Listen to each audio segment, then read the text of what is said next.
Lee's Life out here. We're coming to you with another little quick episode here. So I was just out here putting some finishing touches on the newest guitar build here. This one's from Gifted Guitars that they gave me to give to the church. So I had to go back here and put this back plate back on. So I want to share some tips with you on why your kit guitar probably sucks and probably some of the reasons why you're frustrated. So just hang tight for a little bit and we'll go over some of the top reasons. All right, reason number one. So your toxic trait is like mine.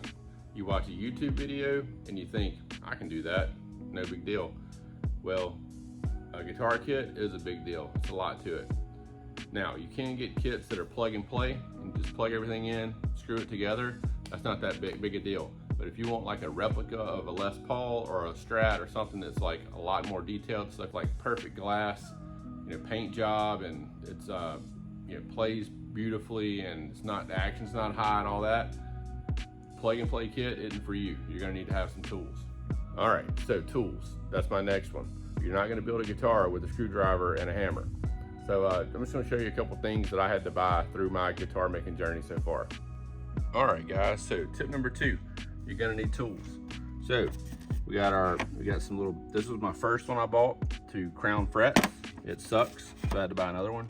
These are slot nut tools. You're probably gonna need some of those if you want your action right. So this is a better crowning file. So these are like 30 or 40 bucks. You're probably gonna need some kind of a sander. You're gonna need acetone. You're gonna need clear coat. You're probably gonna need shellac. You're gonna need some buffing compound. You're gonna need some kind of a wood filler. You're gonna need some glue. You're gonna need tape. You're gonna need polishing stuff. Tons of different kinds of sandpaper. You're gonna have to make some kind of a crappy stand to hold your guitar. Some kind of situation like this maybe. You're probably gonna need some primer. Chances are you need some shellac if you're gonna dye it to lock in the dye. You're probably gonna need some paint. We have all kinds of paint that I've used. A few $100s in paint, so you're gonna need some of that.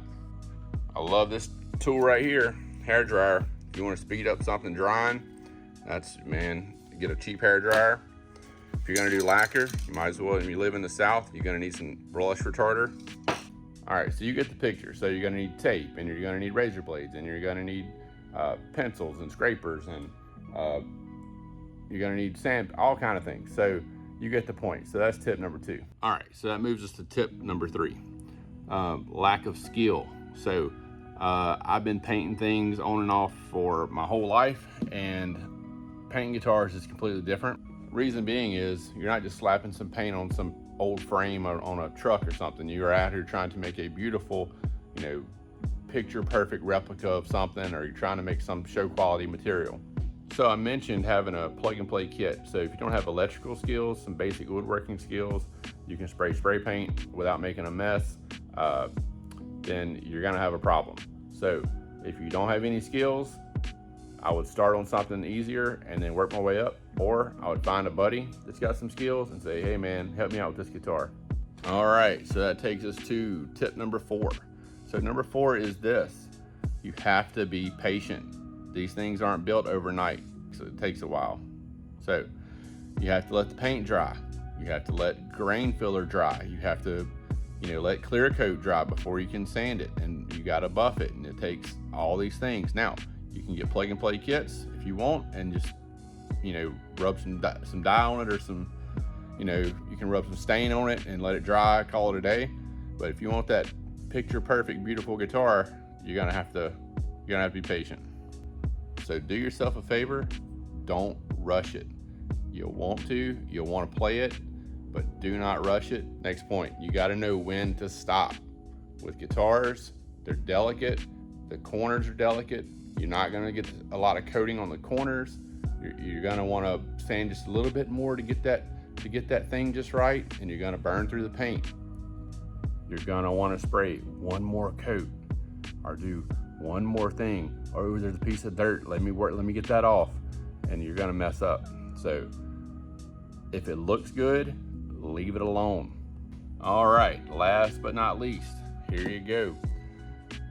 So don't buy a cheap kit. Now, if you're a newbie, I would suggest buy a cheap kit, practice on it, tear it up. You can get kits for 50, 60 bucks on eBay. So if you're brand new into this, I would just get a cheap kit, tear it up, and then learn from that, and then go to a more expensive kit. But you guys know, if you've been doing this for a minute, if you get a cheap kit, you're gonna have a cheap kit. So you might get lucky and get a good one that they routed on a good day. It might look nice, it might not have cracks in it, whatever, neck might fit right.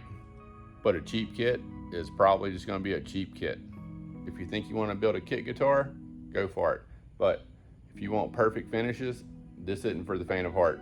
You're gonna need to practice, and you're gonna need patience, and you're gonna need a lot of tools and a lot of skills. All right, for example, this is probably my 7th or 8th guitar so far to do, and I can still point out the imperfections. Now, from a glance, you might say, oh man, that's perfect, but there's still things that's wrong with it. So we got a little problem right there. So we got a little trash in the paint right there. But these are things, like I'm telling you, have to be patient, because if you go in there and you start sanding this and messing with it, you're gonna burn through. Take this spot, for example.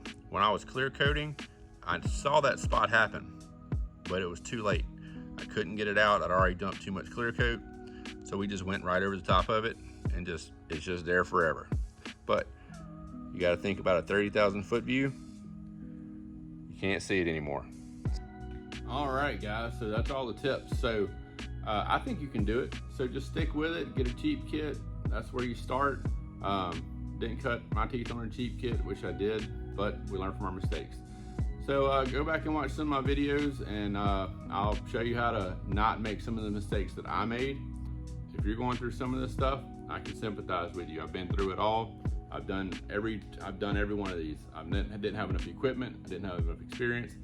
I didn't have enough everything. So you just gotta keep plugging along, and if you do, you can eventually get some nice results and have a kit guitar that you can be proud of. So thank you for watching. Please like, share, and subscribe. A reminder, at 1,000 subscribers, I'm gonna get a kit guitar. We're gonna finish it out. We're gonna give it to somebody. Like, share, and subscribe. Thanks for watching.